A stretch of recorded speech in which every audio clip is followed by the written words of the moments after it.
Bismillahirrahmanirrahim. Alhamdulillah wassalatu wassalamu ala Rasulillah wa ala alihi wa sahbihi wa man tabi'ahu wa nasarahu wa wala. Tuan-tuan dan saudara-saudara yang dirahmati Allah, Assalamualaikum warahmatullahi wabarakatuh.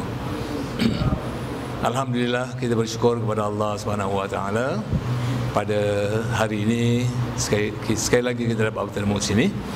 Dan kebetulan pada hari ini adalah jatuh satu hari bulan Ramadan, hari di mana kita mula berpuasa. InsyaAllah selama 29 hari Tuhan memberikan kekuatan kepada kita, memberikan kesihatan kepada kita, sehingga kita dapat melaksanakan ibadah puasa ini dengan sebaik-baiknya, mengikut apa yang dikehendaki oleh Allah dan juga Rasulnya. Kita bersyukur kerana kita diberikan peluang oleh Allah SWT untuk berjumpa dalam bulan Ramadan sekali lagi.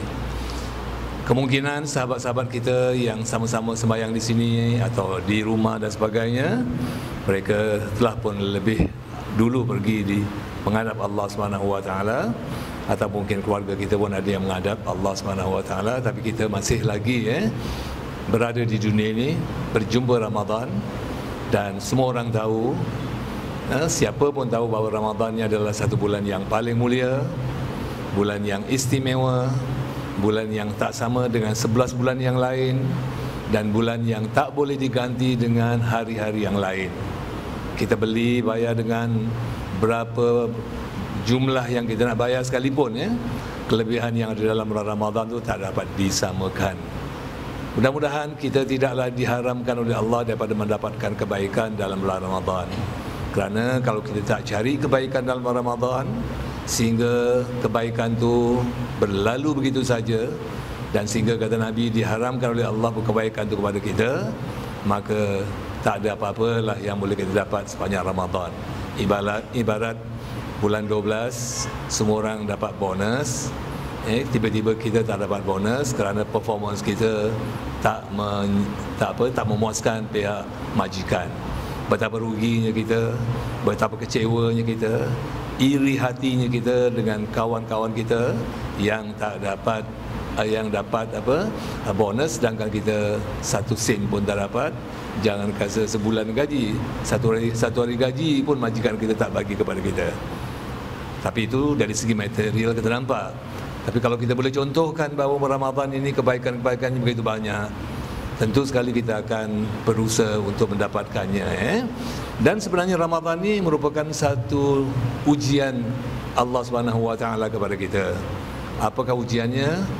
Allah menyuruh kita menahan diri kita daripada makan dan minum pada siang hari. Padahal pada siang-siang hari seperti sekarang ni yang panas terik macam ini, kalau kita pergi ke belakang mungkin ada air katira ke, atau kalau kat belakang belum buat pun ada mesin yang boleh kita masukkan duit, boleh keluar air batu yang menyegarkan. Tapi kita tak dibenarkan oleh Allah SWT untuk menyentuh air tersebut, dan tak boleh menyentuh makanan itu daripada pagi tadi sebelum terbit matahari sampailah terbenam matahari nanti. Jadi maknanya kita diajar oleh Allah SWT supaya menjadi orang yang sabar. Itu yang salah satu pengajaran yang boleh kita dapat daripada puasa ini. Yang kedua, bila kita berpuasa bermakna kita akan dapat merasakan lapar dan dahaga. Ini menjadikan kita orang yang bersimpati untuk membantu orang yang lapar dan dahaga, setiap hari lapar dan dahaga kerana kemiskinan, tak cukup duit, tak cukup wang, tak cukup makan. Kita alhamdulillah cukup makan, cukup air, malah kadang lebih-lebih lagi. Kita tengok kebanyakan kaum sejenis kita semuanya perutnya gendut-gendut belaka. Orang berdapat PhD, kita dapat PJD, perut jalan dulu. Kerana terlalu mewah, terlalu senang dapat makan, terlalu mudah rezeki Tuhan berikan kepada kita, maka bersyukurlah kita kepada Allah. Dan dalam bulan Ramadan seperti ini, kita diingatkan supaya ingatlah kepada orang-orang yang susah. Ketika kita dalam tengah hari ini, kita dalam keadaan perut kita berkeroncong, kita ingatlah Bagaimana orang-orang yang berada di Afrika sana, orang-orang yang berada di negara-negara mundur sana, terutama orang-orang Islam kita di Pakistan, di Afghanistan, di mana negaranya sentiasa bergolak terus-menerus, dan di mana-mana saja yang ada orang Islam yang kita lihat dalam TV. Kalau kita ni perut kita ke depan tak nampak tulang rusuk, kita tengok kat TV orang ni tulang rusuk yang nampak. Sampai macam itu susah keadaan orang-orang yang sedemikian rupa. Jadi kita bersyukur. Jadi bila kita bersyukur dan bila kita berpuasa ni, Tuhan nak beritahu kepada kita, orang-orang itu sebenarnya lapar, tak cukup vitamin, tak cukup makan, disebabkan itulah mereka kurus, hanya tulang yang nampak, kulit dah tak, daging dah tak ada lah. Ini pengajaran yang kedua yang kita boleh dapat. Dan sebenarnya puasa ni ialah meliputi semua perkara. Sebab mana puasa dalam Islam, as-sawmu tu maknanya menahan. Jadi bukan saja menahan diri kita daripada makan dan minum pada siang hari, tapi juga mesti menahan panca indera kita yang lain. Seperti mulut kita pun kena tahan daripada bercakap sesuatu yang kotor. Mata kita pun kena tahan jangan sampai melihat perkara-perkara maksiat.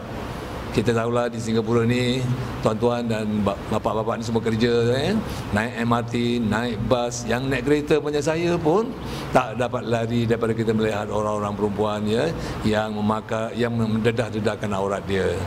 Terutama orang-orang asing, kadang-kadang dia pakai tu macam dekat swimming pula dibuatnya. Kita naik kereta, ada zebra crossing, kita berhenti, dia jalan. Takkan kita nak kejam mata je, kan tak boleh kan. Sekali pandang tu dibolehkan.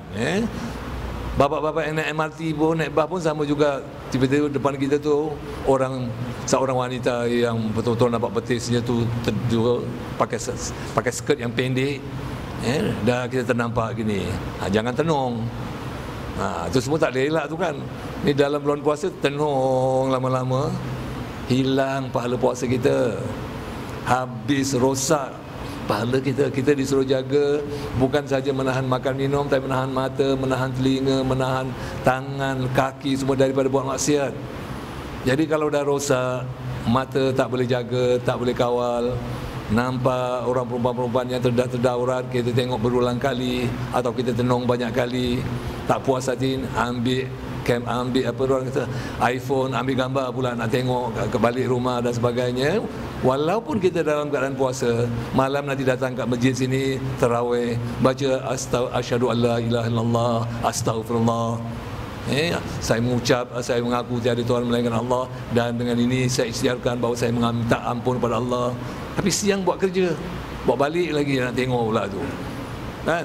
Jadi itulah yang Nabi katakan, kam min sa'imin laisa lahu min siyami illal ju' wal atash. Berapa ramai orang-orang yang puasa ni katanya, tapi tak dapat apa-apa daripada puasanya melainkan lapar dan dahaga.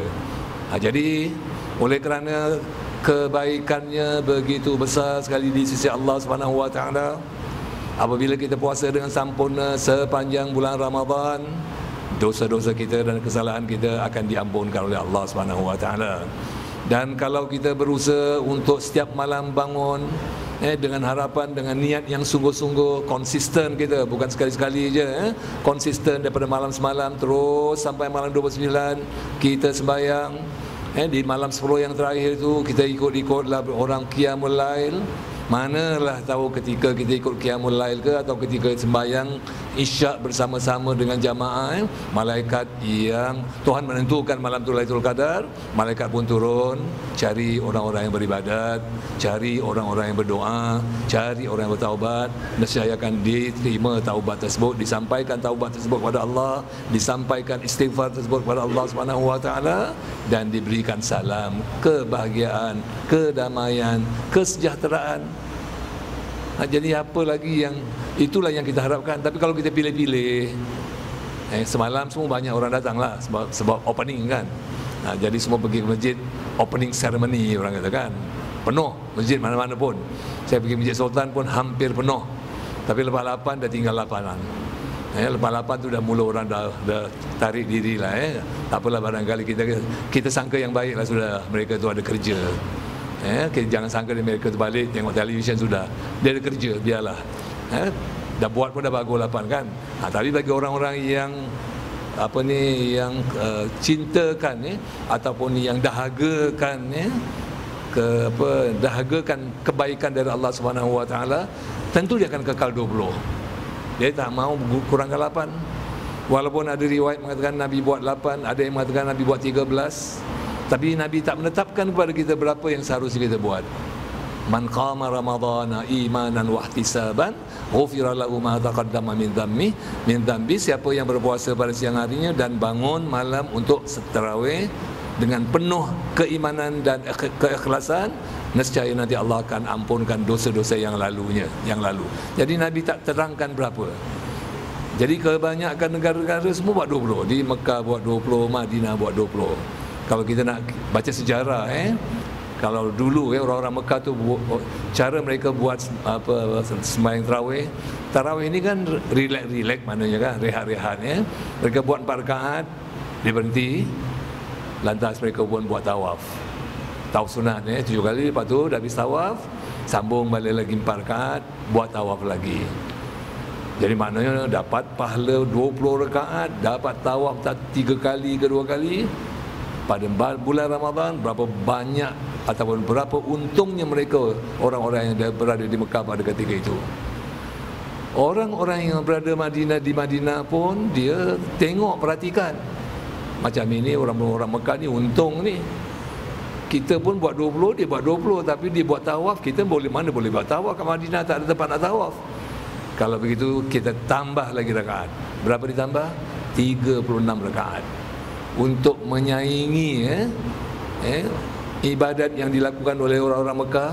Walaupun mereka tak dapat bertawaf, sedangkan tawaf itu memang pahala besar, tapi mereka tambah lagi 16 rakaat. Sekurang-kurangnya pun kalau dapat pahala pun tak jauhlah dengan orang-orang yang berada di Mekah. Itulah semangat orang-orang dahulu. Begitu kental, ingat kepada Allah Subhanahu Wa Taala dan tak mau lepaskan peluang langsung dalam bulan Ramadan. Sepatutnya kita pun begitulah juga. Bulan Ramadan ni datangnya setahun sekali. Tahun ini kita jumpa pun belum tentu habis. Pasal ini baru first day. Tapi kita doalah mudah-mudahan kita habislah kan. Bukan saya doakan belum tentu habis. Kita doalah mudah-mudahan kita dapat jumpa sampai habis. Tahun depan kita belum tentu jumpa lagi. Sebahagian daripada kawan-kawan saya dah tahun lepas ada, tahun ni dah tak ada lah. Jadi kita masih ada kan, masih untung kan. Jadi kita tengok saingan perlumbaan orang-orang Arab Mekah dengan orang-orang Arab Madinah begitu hebat. Mereka sahut cabaran Allah Subhanahu Wa Taala dalam Al-Quran, wasari'u fil khairat, fastabiqul khairat, yang bermakna berlumba-lumbalah kamu untuk mendapatkan kebaikan dari Allah Subhanahu Wa Taala. Jadi sepatutnya begitulah yang patut kita buat. Seberapa yang terboleh, yang termampu kita boleh, kita buat. Kalau boleh tiap-tiap malam biarlah dapat 20. Jadi kalau kali dengan 30 malam, bermakna kita dalam satu bulan tu dapat mendirikan sembahyang sebanyak 600 rakaat. Tak boleh kita buat di bulan-bulan yang lain. Hatta dalam bulan Syawal pun kita dah sibuk ziarah sana ziarah sini, kadang-kadang sampai terpunting-punting pula solatnya kan. Jadi tak boleh dapat di bulan lain, hanya bulan tersebut. Jadi kena bersungguh-sungguh, kena rajin, kena taruh orang kata stamina yang betul. Jadi kalau kita dah letakkan jadual puasa kita ni, pagi-pagi bangun kalau kita dekat dengan masjid, sembahyang berjamaah di masjid. Sebahagian masjid pagi-pagi lagi dah ada orang kata tadarus. Kalau dapat kita join, tak dapat join, kita bacalah sendiri satu muka pun, 2 muka pun jadilah. Sebab tu tidurlah sejam sebelum pergi sebab ngantuk kan. Lepas tu pagi sekarang daripada pagi pukul 9 8.30 9 itu masa kita bekerja. Itu pun ibadah juga. Sampai petang kita balik ke rumah, buka, lepas sembahyang maghrib, setkan lagi jadual kita, schedule kita. Kalau selalunya yang biasanya tak ada apa-apa schedule pada lepas maghrib, paling-paling kita duduk dengan keluarga kita, selepas makan tu duduk bersama-sama, sembang-sembang, tengok TV, baca surat khabar dan sebagainya. Tapi bila malam Ramadan tak boleh relax gitu. bukan kita tak boleh sembang dengan keluarga kita, tapi kita gunakan gunakan yang digalakkan oleh Nabi kita Muhammad sallallahu alaihi wasallam. Umpamanya pada malam Ramadan kita digalakkan untuk pergi masjid atau buat sendiri di rumah tarawih. Ini salah satu cara juga untuk merapatkan kekeluargaan. Bukan saja kita dapat melaksanakan ibadah sunnah tarawih yang digalakkan oleh Rasulullah SAW, tapi bila kita mengajak orang rumah kita, bila kita galakkan keluarga kita, terutama bagi kita yang ada kenderaan, naik ramai-ramai, pergi ke masjid mana yang terdekat, atau nak lebih pahala yang terjauh, sebab makin jauh dia punya pusingan tayar tu kan banyak kan, jadi makin dapat lebih ya. Jadi itu peluang untuk kita mengeratkan keluarga kita. Sebab hari lain kalau kita ada anak sekolah, kita jarang boleh jumpa dan makan bersama dia. Boleh jarang. Dia banyak sangat assignment, banyak saja projek, balik lewat. Dia adik-beradik pun tak duduk satu meja. Kadang-kadang balik dah makan. Maknya dah masak pun dia kata dah makan. Makan burger, makan apa mengikut selera dia kan. Susah nak jumpa. Tapi bila bulan Ramadan, tiap-tiap malam dia mesti nak makan buka mesti dia nak makan. Jadi kalau dah tahulah dia pun akan balik dalam waktu maghrib, kita pun berusaha untuk balik dalam waktu maghrib. Jangan biarkan maknya sama dia je kita terus pergi masjid. Itu pun saya rasa itu schedule yang salah. Dari sini mentang-mentang lah kita punya office kat belakang sini, kat kawasan Tanjung Pagar ni yang paling dekat sini, dan mentang-mentang lah masjid ni kita tengok berperiuk-periuk tadi ada, tentu sedap lah minyaknya, tengok je dah sedap kan. Jadi mentang-mentang sini setiap-tiap hari ada berperiuk-periuk. Saya dengar daripada Ustaz ni satu bulan masjid belanja dalam 52,000 katanya untuk menyiapkan ni. Kita kat rumah berapa tak banyak kan. Jadi kita sebetul tiap-tiap malam buka sini, kononnya senang jadi dapat beribadat.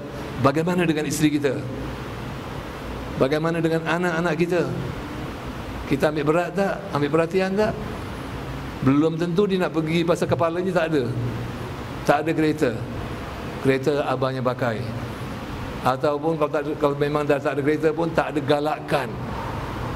Ini salah siapa? Salah kita. Orang dulu-dulu memang macam itulah kita tengok kan. Dulu bapak-bapak kita, datuk-datuk kita je yang pergi tarawih. Mak kita terperuk lah kat rumah. Daripada pagi kat dapur sampai malam pun kat dapur. Lepas sembahyang maghrib masuk dapur lagi nak bersihkan pinggan mangkuk yang kotor. Yang lepas sembahyang isyak masuk lagi ke dapur kerana nak masak nasi untuk sahur dan sebagainya. Sekat dapur yang ditengok lesung batu giling, kita seronok tengok orang ramai kat masjid, ambil sembahyang kat masjid. Itu makna itu orang dulu. Kita tak boleh lagi ikut cara dulu. Kita mesti buat perubahan. Kita mau keluarga kita keluarga yang beriman. Kita mau isteri kita pun isteri yang beribadat macam kita.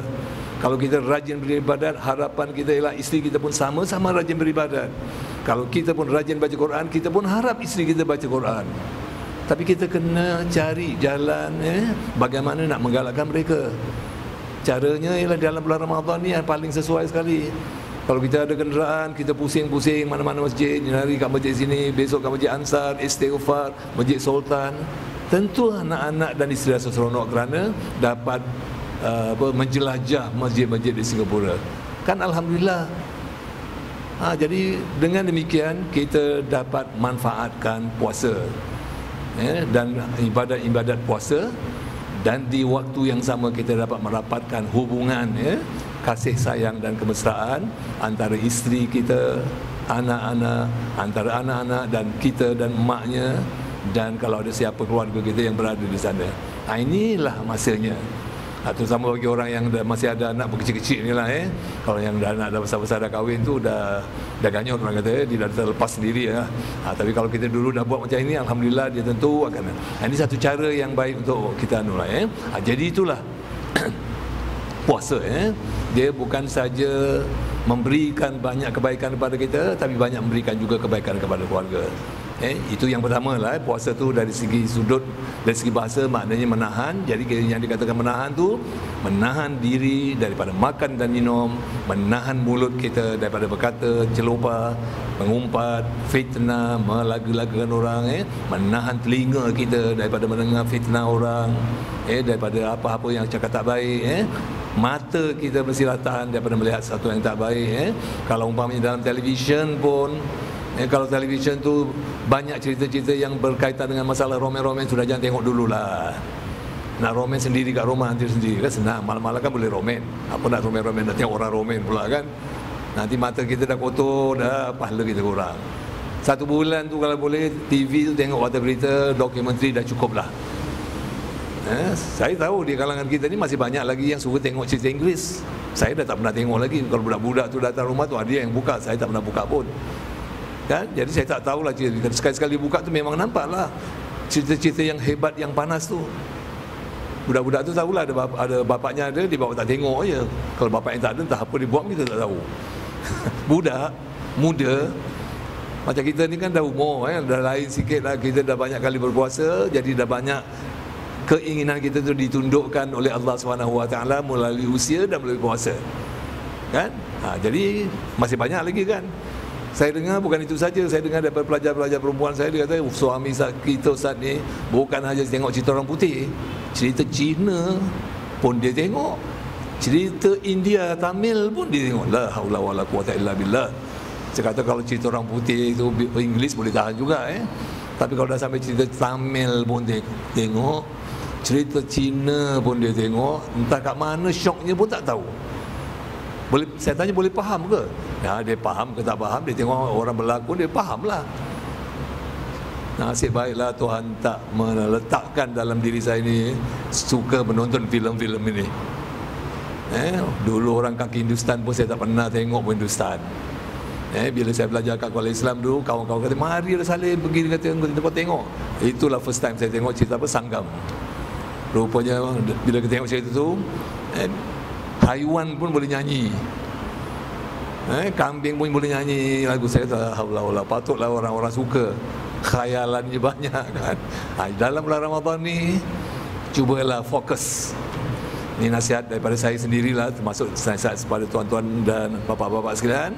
Dan saya juga nasihatkan, ingat daripada diri saya. Saya pun nak cari markah yang penuh dari Allah SWT. Macam juga tuan-tuan dan bapa-bapa juga nak cari markah yang penuh dari Allah. Kita semua sama-sama mencari sesuatu yang dijanjikan oleh Allah SWT. InsyaAllah kalau dalam sebulan ni nanti kita akan belajar juga bab Idul Fitri. Kita nak cari sesuatu yang dijanjikan oleh Allah, di mana hadiah itu akan diberikan pada pagi hari raya nanti. Tak boleh kasih tahu sekarang lah, kena dengar selalu baru boleh tahu kan. Itu dalam minggu keempat nanti bila kita cakap pasal hari raya, baru kita tengok apakah hadiah yang dijanjikan oleh Allah SWT kepada orang-orang yang berpuasa macam kita ni.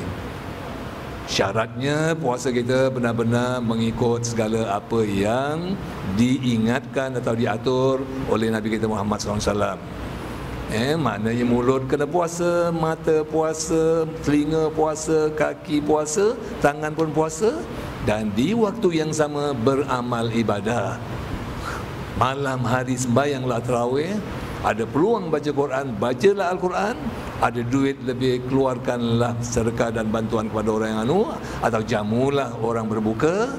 Dan kalau umpamanya ada masa yang lapang lagi, perbanyakkanlah zikir kepada Allah. Kalau kuat badan, bangunlah malam, walaupun tak 10 malam pun tak apalah, 2 malam, 3 malam pun jadilah.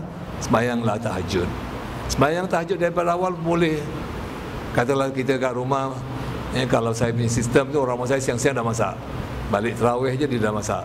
Jadi malam pukul 4 bangun tinggal panaskan saja. Kalau ada pun ikan goreng, itu yang on the spot ikan kan. Nasi lah pun dah masak kan. Ada orang tak suka macam itu. Isteri bangun pukul 3 pagi, itulah masa dimasak, kerana dia kata sedap. Bagi saya tak kira sedap lah. Yang penting tu kemudahan. Jadi bila kita dah siap masak, boleh bangun pukul 4. Sekarang waktu subuh 5.41, 42 itulah masa tak boleh makan. Ini against dengan mufti punya imsak Muiz kata imsak 10 minit sebelum tu. Tapi tak apalah, kalau terlajak pun genap-genap waktu, tak tinggalkan makan. Jadi ada masa. Jadi bila kita bangun pukul 4, spare lah dalam 10 minit, ambil sembahyang, bersihkan badan sikit, sembahyanglah tahajud. Dalam 10 minit kita sembahyang tahajud, besok malam pula kita sembahyang taubat, lusa malam kita bertasbih, tak bolehlah panjang. Jadi at least dalam daripada awal sekarang kita dapat tahajud, dapat taubat dan dapat hajat. Kalau kita nak buat istikharah pun istikharah sekali lah. Jadi maknanya kita konsisten. Daripada malam tadi kita buat sampai malam-malam ni, malam besok, malam lusa, tulat dan seterusnya sampai akhir Ramadan. Jadi yang konsisten inilah harapan untuk mendapat salam daripada para malaikat, di mana Lailatul Qadar tu tinggi dan besar. Cuba buat, cuba laksanakan. Kalau saya boleh buat, bapak-bapak pun boleh buat. Sebahagian yang ada depan saya ni lagi muda dari saya. Ada yang baru 40 lebih, ada 50 lebih. Mana boleh buat kan? Itu satu cara bagaimana kita nak konsisten dalam sembahyang malam. Bukan tunggu nanti masjid ni 10 malam terakhir barulah kita beria. Hari lain kita ala kadar je. Daripada awal Ramadan semalam sampai 29 Ramadan tak boleh ala kadar. Terus menerus apa saja yang dia anjurkan oleh Nabi mesti buat, jangan ala kadar. Ini sekarang daripada 1 sampai 20 ala kadar. Daripada 20 baru betul-betul tak ala kadar. Tiap-tiap malam bangun, ambil cuti, iktikaf kat sini. Kebetulan kalau malam tu kata Lailatul Qadar terlentang ni, dah ngantuk. Malaikat pun tengok, sorry, aku dengar kau berdengkur je, tak punya zikir pun. Jadi konsisten tu. Jadi insya-Allah besok minggu depan kita akan cakap tentang yang kedua. Jadi mana puasa ini merupakan satu rahmat kepada kita. Apakah rahmat itu? InsyaAllah kita bincangkan minggu depan. Kerana sekarang pun dah pukul 2, tuan-tuan dan bapa-bapa pun nak pergi ke bekerja. Dan dengan kita berbincang sedikit, insyaAllah akan memberi kesan yang baik kepada diri kita. Semoga puasa kita yang bermula hari ini betul-betul diterima dan membentuk diri kita menjadi orang yang bertakwa. Amin amin. Rabbana taqabbal minna innaka antas samiul alim wa tub alaina innaka antat tawwabur rahim. Allahumma inna nas'aluka ridhaka wal jannah wa na'udzubika min sakhatika wan nar. Allahumma innaka afuwun karim tuhibbul afwa fa'fu anna ya rahman ya karim. Wa sallallahu ala sayyidina Muhammadin wa ala alihi wa sahbihi wasallam. Alhamdulillahirabbil alamin. Taqabbalallahu minkum. Wassalamualaikum warahmatullahi wabarakatuh.